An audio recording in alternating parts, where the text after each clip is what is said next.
and J. Boyd. And her name was Leslie.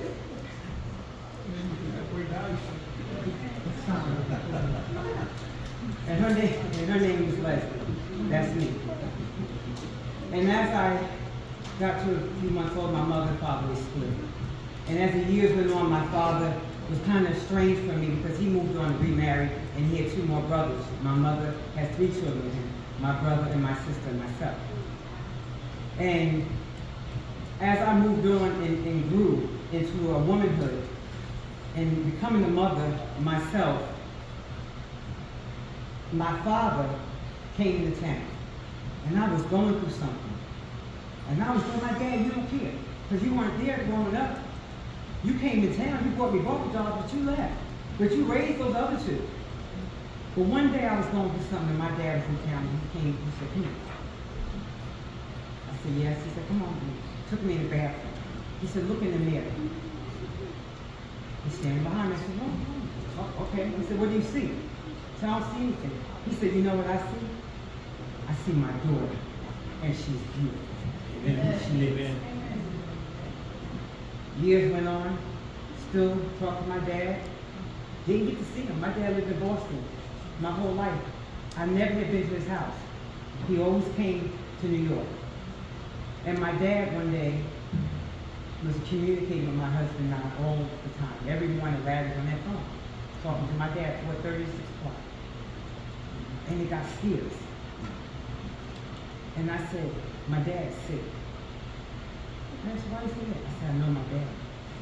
My dad is ill. Months went on, and my 2 younger brothers called me and said, I think you need to know something. I said, what? Dad's sick. I said, I know that. My dad was suffering from cancer, had never been sick a day in his life. He was 82 years old, he was suffering from cancer.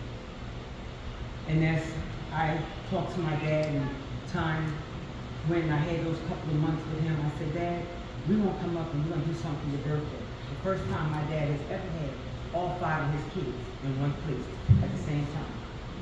And I'm telling you this for a reason, because when I read this, I want y'all to understand where it's coming from. A dad's love is unconditional, okay? And my dad, he had this party, and he's there, but you know, the whole time he was worried about leaving us.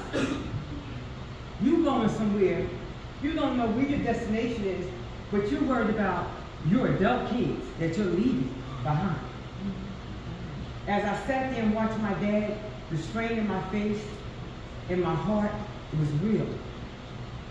And then I realized this man has always loved me unconditionally. That's a father. It's a daddy. So your dad may have always been there, but he's always there. So I want to read this to you. And it says, any man can be a father, but it takes someone special to be a dad. A father's love is like no other. It's unconditional, strong, it's everlasting. Last but not least, it's unwavering as God's love. So we have an earthly father, and I don't care if you're at odds with your father. Call him. Tell him you love him. Even if he doesn't say it back, you let him know that you love him.